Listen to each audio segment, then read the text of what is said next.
Quinnen is also trending. It's all good. For Quinnen, it's going to go up to kickoff or when we declare actives. But it feels a lot better than it did last week. And then Mike will not be cleared for contact, so Zach will again be the starter. Did you hope to push that further, Robert, like up until Wednesday or Thursday, or what would you? No, with Mike, as soon as it's you guys, there's no point in dragging things on. I'm trying to be transparent with y'all. How long do you think that's going to linger for him?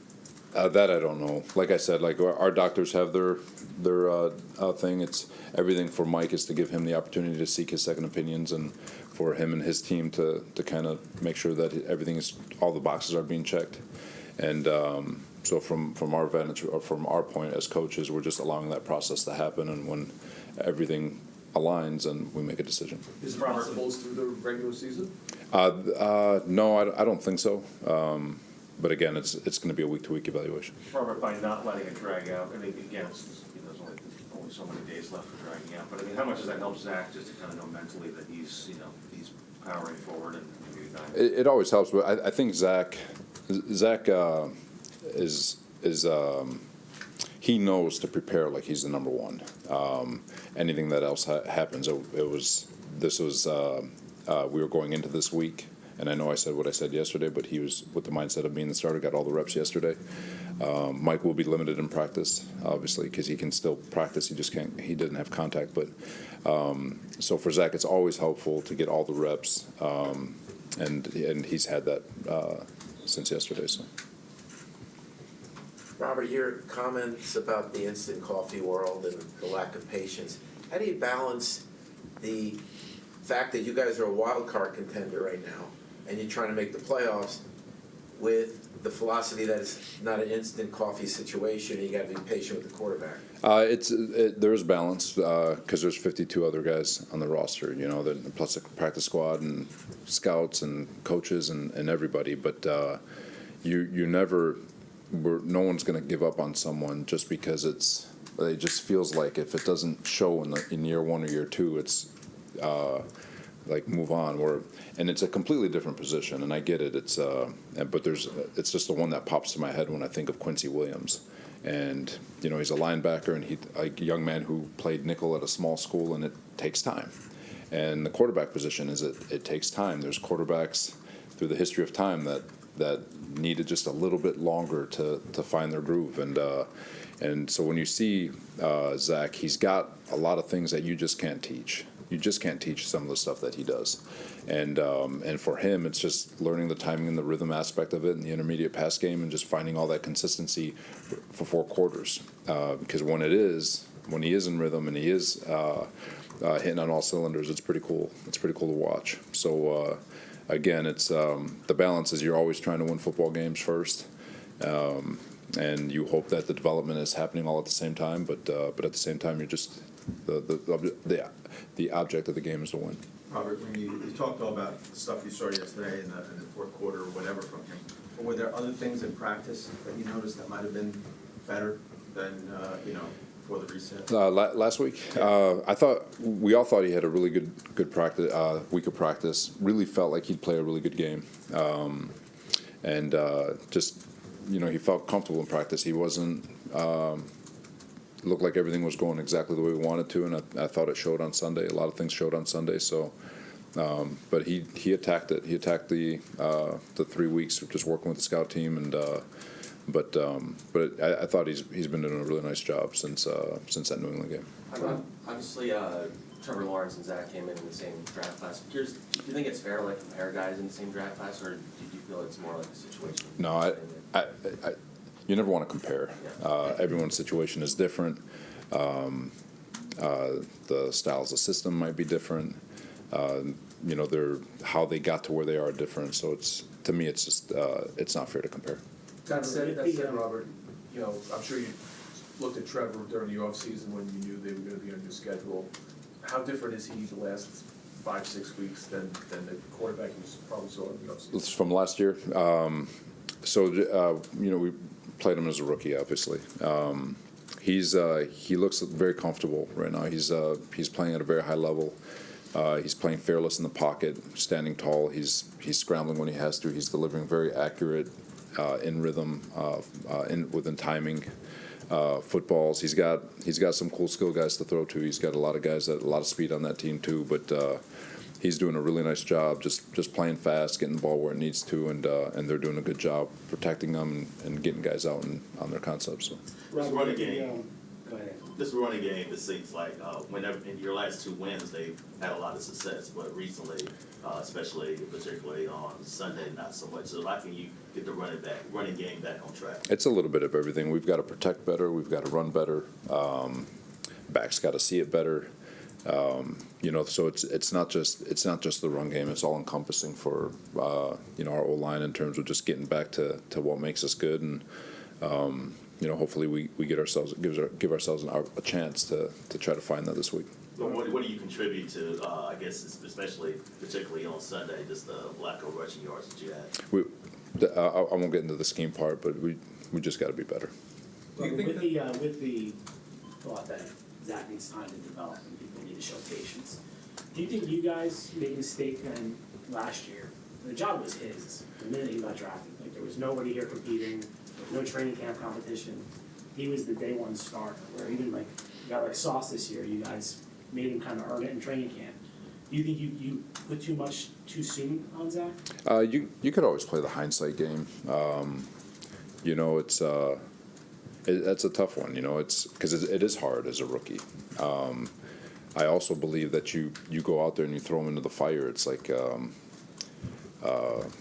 just go get as many reps, time on task. Your reps are king. It's king in this world. Just to see it and feel it and be on the field and all that stuff. So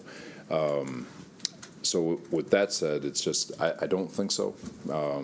But at the same time, it's hindsight's 20/20, and you can draw up the perfect picture and say, could we have done more for him? Absolutely, we could always do more for our players. But that one's a tough one. He's won some game better, and With Zach, you've seen the inconsistency, you kind of mentioned it, not just game to game, but within the game. Like, he looked like a different quarterback in the second quarter than he did in the third quarter, then the fourth quarter. Just this last game is an example. What can you do to kind of smooth that out, and why do you think it has been so rocky or up and down during the actual game? Yeah, it's time on task. It's there's different coverages that'll happen. There's a different flow to a game. There's ebbs and flows all the time. Every quarterback goes through them. It's very rare that you just have a perfect game all the way through. And so like I said, Zach is growing. He's growing with this team. He's growing with all of us. And so it's just a matter of reps. And the more he sees it, the faster he'll play. The faster he plays, the faster he'll get the ball out. It's just everything happens as things happen faster. His natural playing ability will come into play because he's not thinking. And but to get into a world where you're playing without thought, you've got to get reps. I've said it to you guys before. You don't fear the man who has 10,000 kicks that he practices one time each. You fear the man who has one kick that he practices 10,000 times. It takes 10,000 reps to get good at something, and he just needs time. But he's got the skill set to do that. he's obviously won some games and been part of wins, but I just wonder, particularly after this pause, this reset, how much you think psychologically he needs it all to kind of come together and be on the, I think confidence is a big thing. I think a lot of I don't know if you guys noticed it during the game. I mean the players were in that first half were feeding off him. He was on fire. He was playing very, very well, and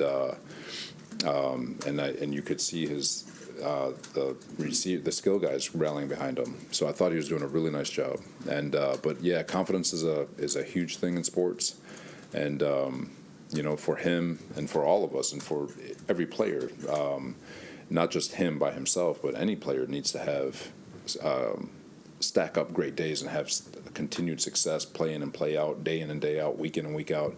And the more you have that and the more you see that, the more confident you get. So I know with regard to Garrett, how much of a competitor he is. There's been a few incidents in Buffalo after Michael Carter's fumble and I think after the pick the other day, on Sunday, he's been pretty demonstrative on the field, showing his. Is that something you talked to him about at all? are you in a position where you wanna tell him to tone it down because of, because of the optics or, No, I got you. He's he wears his emotions on the sleeve, and that's what makes him special. Every play is so important to him, but he's also demonstrative the other way, where he is the first person to cheer for his teammates and jump on their backs and hug them and love them all up. So he's just he's a ball of energy on the football field. He strains play to play, and he's just got so much love for this game that it comes out. But he is not malicious in any way. He's just, he wants to win like everybody else. Take a couple more. How does this defense get back to creating takeaways? We got to catch ones that are thrown to us. I think what was the stat? Since the bye week, we've had 6 or 8 turnover-worthy passes that were in the palm of our hands, and we just haven't been able to bring them down. So just keep playing, keep attacking the football, take punches when we can when they're running it, get tighter in coverage, create more pressure.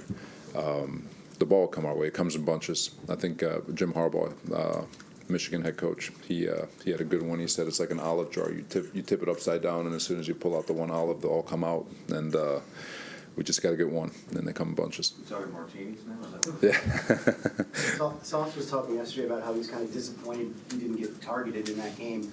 I mean, obviously, there's a good reason for that, but how did you kind of balance that, like, his disappointment with not being able to make an impact on the game and not letting that, like, turn into frustration?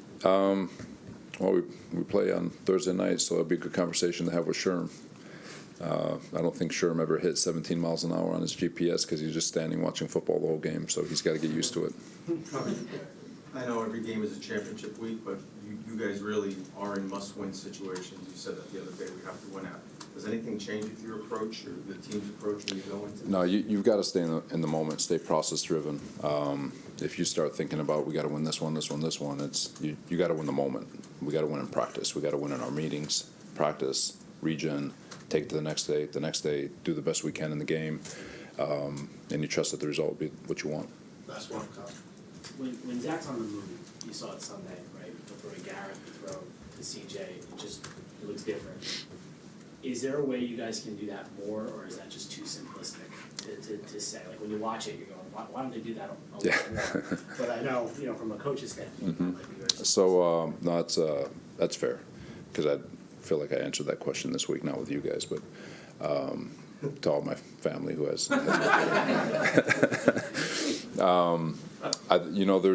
There's it all depends on what the defense gives you. You can't be.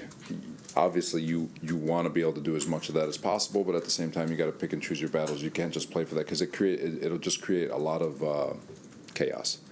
And so that stuff you can't teach Zach. Some of it is impromptu, where he's is improvised and he's just doing it. Some of it's designed. Some of it's just it is what it is with that. But at the end of the day, being able to stand in the pocket, deliver the ball, 2-minute, third down, that's what makes great quarterbacks. And he has all that stuff, and obviously part of that is part of his game. Like I said, some improvised, some design, but with the boots and all that. But he does have a special skill set, and so we try to maximize that as much as we can. You just got to make sure you pick and choose your battles because the defense has something to say about that stuff too. Good. Thank you, guys.